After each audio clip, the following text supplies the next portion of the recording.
ओम शांति। आपका प्रश्न है, वाचा द्वारा ज्ञान रत्नों का दान करने वाले मास्टर नॉलेजफुल बनो। तो ज्ञान रत्नों का दान कैसे करें? उत्तर है, मास्टर नॉलेजफुल बनने का अर्थ है जैसे परमात्मा शिव बाबा के अंदर सारे सृष्टि का नॉलेज है। आत्मा क्या है, परमात्मा क्या है, ये सृष्टि कैसे चलती है, प्रकृति क्या करती है, सारे नॉलेज भरी है। वो नॉलेज हमारे में धारण करना, उनके जैसा बनना, इसको कहते हैं मास्टर नॉलेजफुल। तो इसके लिए हमारे जो योग की विधि है वो हमें अपनानी पड़ेगी।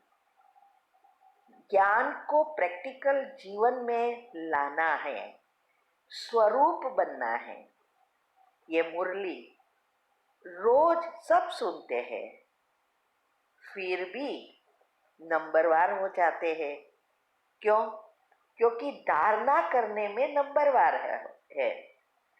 मुरली सुनना पढ़ना अलग बात है, लेकिन उसको समझकर जीवन में धारण कर प्रैक्टिकल स्वरूप बनना, ये सब में अंतर हो जाता है।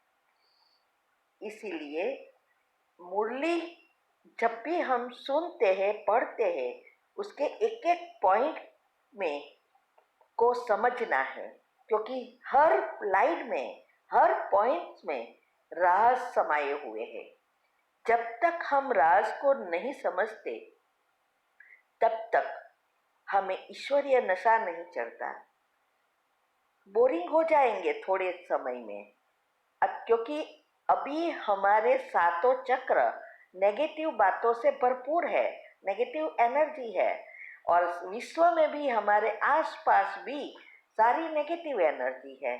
तो हमें ऐसी बातों सुनना पढ़ना अच्छा लगेगा, लेकिन अच्छी चीजें पढ़ने में मेहनत लगेगी या सुनने में मेहनत लगेगी।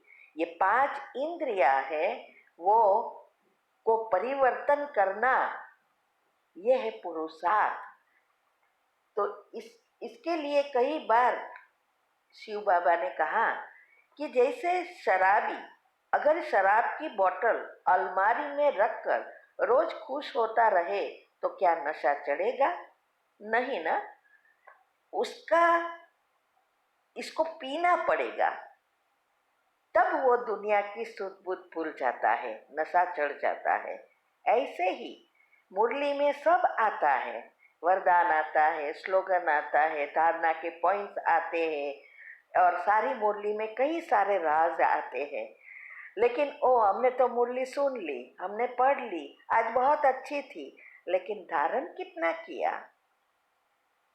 मुरली लिखते भी है, फिर भी सिर्फ खुश होते हैं वो शराबी की तरह कि हम तो मुरली सुनते हैं, पढ़ते हैं, लिखते हैं, लेकिन उसको पिया नहीं, माना पचाया नहीं, तब तक ईश्वरीय नशा नहीं चढ़ सकता।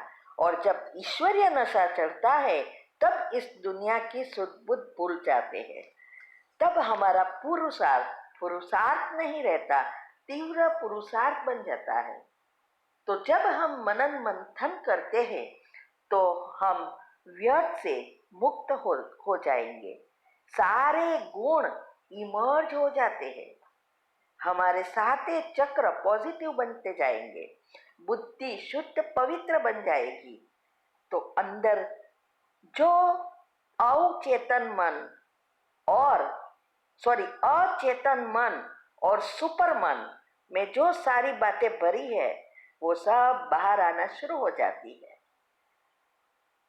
तब हमें इस राज को समझने से पुरुषार्थ में इतनी तीव्रता आ जाती है, और ज्ञान को हम समझ जाते हैं तो औरों को भी समझाने में हमारी जो रीत है, इतनी अलग सी हो जाती है।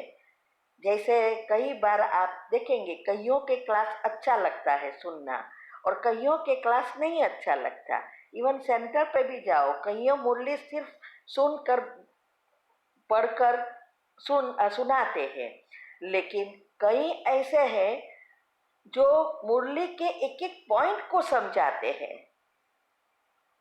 तो ये है कि जब तक हमारे बुद्धि रूपी दिल में रग रग में ये मुरली के पॉइंट नहीं बैठते, तब तक हम औरों को नहीं समझा सकते।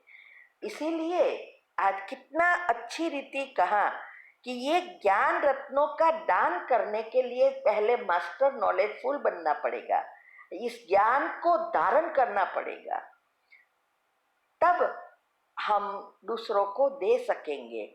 हम तो सोचते हैं हमें सेवा करनी है, बाबा का मैसेज देना है, ऐसे ही मैसेज थोड़ा दिया जाएगा। पहले खुद को परिवर्तन करना है। और कई बार तो सेवा करना है, सेवा करने हम डिससर्विस करते रहते हैं, सुख संपाप बनाते रहते हैं, लीकेजेस कभी भी बंद नहीं होते, तो आगे बढ़ नहीं सकते।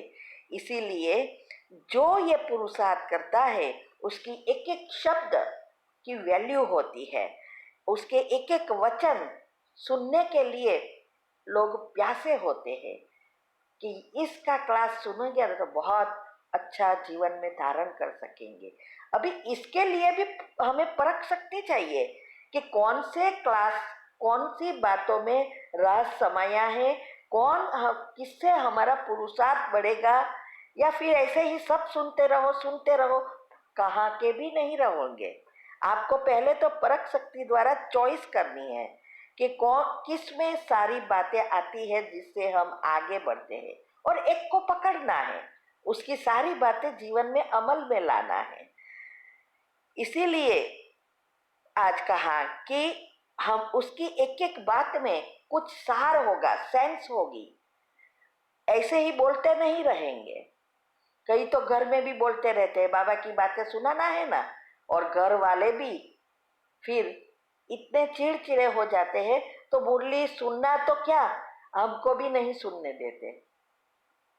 तो क्या, कब, कहाँ, किसको क्या सुनाना, ये सब बुद्धि में तब आता है जब बुद्धि की लाइन क्लियर होती है। और जब ये अवस्था होती है तो हमारी संतुष्टता नेचुरल हो जाती है। कोई भी कितनी भी परिस्थिति आए वो कभी भी अपसेट नहीं होगा, सदा हर्षित रहेंगे, क्योंकि इस सभी चीजों से हमारे अंदर जो हॉर्मोन्स है, ऐसे जो हमारी ये संतुष्टता से और हर्षित का जो हॉर्मोन्स होते हैं वो उत्तेजित रहते हैं, न्यूरॉन खुश, हेल्दी और शक्तिशाली बन जाते हैं, क्योंकि यही तो भोजन है मन का, आत्मा का। इसीलिए जितना हम औरों को समझाएंगे उतना हमारे अंदर पॉजिटिव चक्र बनते जाएंगे, आत्मा में शक्ति बढ़ेगी, क्योंकि ज्ञान होगा तो योग लगेगा, योग होगा तो ज्ञान के एक एक पॉइंट जीवन में समझ में आएगा, धारण कर सकेंगे, तब दिव्य गुणों की धारणाएं नेचुरल हो जाएगी। तब हमारा अनाहत चक्र बैलेंस होने से सुषुम्ना नाड़ी एक्टिव हो जाएगी, तो हमारा सेवा निस्वार्थ सेवा बन जाएगी। विश्व के लिए करना है, मेरे परिवार सिर्फ नहीं। हमारे और दुनिया में यही अंतर होता है, माना जानवरों, पशु पक्षी और मानव में सबकी एक कॉमन चीज है, एक तो बच्चे पैदा करना, घर संसार चलाना, कमाना, खाना पीना, सोना, ये सबका है। लेकिन मानव में एक एक्स्ट्रा है, बुद्धि। वो खुद बुद्धि से चेक कर सकता है, अपने को परिवर्तन कर सकता है, समझ सकता है, ये दूसरे में नहीं है। अगर हम बस जानवर जैसा करें तो कैसे देवता बनेंगे? यहाँ देवता बनने की प्रोसेस चल रही है। इसीलिए जब तक हम इस बातों को नहीं समझते तब तक ज्ञान दान नहीं कर सकते। तो इसीलिए हमें एक एक बातों को समझना है और सामने शॉर्ट एंड स्वीट में समझाना है, तब प्रभाव पड़ेगा। और कई बार दुनियावी चीजों की, भक्ति की रीति से भी लोग प्रश्न पूछेंगे, तो हमारे पास जवाब होना चाहिए। इसीलिए हमारी जो आदत है, हमारा जो परिचय का अभी YouTube पर हम रख रहे हैं कि कैसे धारणा की, सेवा की, योग का प्रयोग किया, करवाया, कैसे पब्लिक प्रोग्राम किया, इसमें सब हम बता रहे हैं डिटेल में। और तीव्र पुरुषार्थ ग्रुप में भी प्रैक्टिकल में जो किया उसके अनुभव की, मीन्स के प्रोसेस की ऑडियो आती है। अगर किसी को ऐसा सेवा के लायक बनना है घर बैठे और ये करे, तो नंबर 1 में भी आ सकते हैं और सेवा भी कर सकते हैं। घर बैठे पुण्य कमाने का साधन हमारे पास ही है।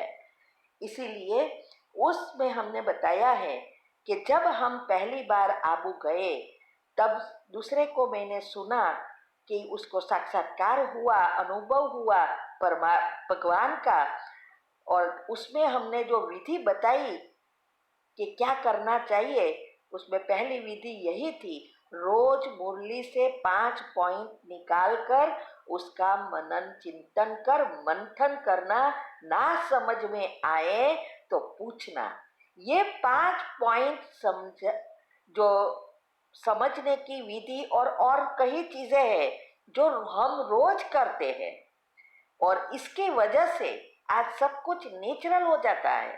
फिर भी हम मुरली सुनते सुनते हमारे अंदर 5-6 पॉइंट ऐसे निकल भी आते हैं और उसका जवाब भी आना शुरू हो जाता है। तो ये इसीलिए आज हम यहाँ तक पहुँच सके। इसलिए स्लोगन में भी क्या कहा, स्वराज्य के मालिक बनो तो संपूर्ण वर्षे के अधिकारी बनेंगे। तो स्वराज्य अधिकारी बनने का अर्थ क्या है? हमारे जो इंद्रिया है, स्वराज्य, स्व माना आत्मा, आत्मा उसका राज्य संभाले, तो उसके हाथ में मन, बुद्धि और 5 इंद्रिया, ये सब उसकी है ऑर्गन। ये 5 इंद्रिया वश में आ जाती है, तब हम विश्व के मालिक, ये परमात्मा के स्वर्ग के अधिकारी बन सकते हैं, श्री कृष्ण के घराने में आ सकते हैं। कोई छोटी मोटी बात नहीं है। तो इस ज्ञान मंथन ही स्वराज्य के मालिक अर्थात इंद्रिया और मन के मालिक बनाते हैं। यही तो 11 है। ठीक है, ओम शांति। आपका जो प्रश्न है कि जीवन में जो कुछ हमारे साथ जी बातें हुई, वो बातें भूली नहीं जाती है। सब कुछ हम मनन करते, मंथन करते, लेकिन ब्रेन जैसे बंद हो गया है। ज्ञान से रिलेटेड चिंतन भी करते हैं, पर पुरानी स्मृतियाँ और खींच चाहते हुए भी अपनी ओर क्यों खींचती है? मुझे कुछ करने का उमंग उत्साह जल्दी ही क्यों नीरस अवस्था में ले जाता है? उसके लिए मैं अलग से क्या करूं? उत्तर है, देखो, आपको जीवन में इतना सारा, नर्क से भी खराब हालत आपकी थी, आपने कितना फीलिंग के साथ उसको ग्रहण किया है, तो सबकॉन्शियस माइंड में छप गया है। तो सारे न्यूरॉन मर्ज हो गए हैं, इसीलिए ब्रेन बंद जैसा लगता है। और तो एक दिन में थोड़ा चला जाएगा। आपको जो हमने विधि बताई है एक्यूरेट करना है, कैंसल भी करना है, नया भी भरना है। उसकी जो विधि हमने इसमें भी बताई, और पहली स्टेज जो है उसको सारा दिन करते रहना पड़ेगा, क्योंकि ये डोल अंदर जो भरी है, सबकॉन्शियस माइंड में कचरा भरा है, उसको हम बाहर निकाल नहीं सकते। एक ही रास्ता है, ऊपर से अच्छा अच्छा अच्छा बढ़ना शुरू करो, जब तक हमारी ये हमारी जो पुरानी बातें हैं वो एकदम विलीन हो जाए और नई बातों से चक्र चार्ज हो जाए। तो इसके लिए मेहनत तो करनी पड़ेगी ना, क्योंकि जीवन में जो भी परिस्थितियां आपके आई, ज्ञान के पहले भी बहुत आई, तो आपने सोचो जितनी आई उससे कितना गुना आपने अंदर भरा। जैसे किसी ने आपके साथ आधा घंटा या 1 घंटा प्रॉब्लम किया, लेकिन आपने उसको 24 घंटा नहीं 12 मास उसका चिंतन किया और रोज ऐसा होता रहा, आपने बढ़ाते रहे। आप सोचो नेगेटिव लेयर्स कितने बन गए। इसीलिए ये सब होता रहेगा, लेकिन हिम्मत नहीं हारना है। आपको ये प्रोसेस जो हमने बताई वो फॉलो करनी है। एक दिन जरूर आएगा जो आप जो चाहोगे वो कर सकोगे, तब आप कहोगे कि यस इट इज पॉसिबल। ठीक है। ओम शांति। ओम शांति। आपका प्रश्न है कि मोह की खींच बार बार होती है, ऐसा लगता है कि बस एकदम भाग जाऊं और बच्चों से मिल जाऊं। आपने समझाया कि नेगेटिव नहीं सोचना है, लेकिन दृश्य ऐसे आंखों के सामने इमर्ज हो जाते हैं कि वह बुरी अवस्था में है, मुझे पुकार रहे हैं, भागने की कोशिश करती हूँ। कभी स्वमान लिखती हूँ, मनन चिंतन करती हूँ, लेकिन जल्दी ही मेरा ब्रेन कहाँ ना कहाँ चला जाता है। उत्तर है यही आपका फिर से ये प्रश्न है, सेम है, दृश्य के साथ आएगा, क्योंकि मन बुद्धि एकाग्रता से अपने फीलिंग की, जो सबकॉन्शियस माइंड का दूसरा नियम है, AVF सिस्टम, देखना और सोचना और फील करना तीनों एक साथ हुए हैं, इसीलिए वो जल्दी अंदर चला जाता है और ऐसा छप गया है, आपने उसको घूट घूट कर छापा है तो जल्दी नहीं जाएगा। अगला प्रश्न की तरह आपको इसको प्रोसेस जो भी बताई है वो करना पड़ेगा। ठीक है। ओम शांति।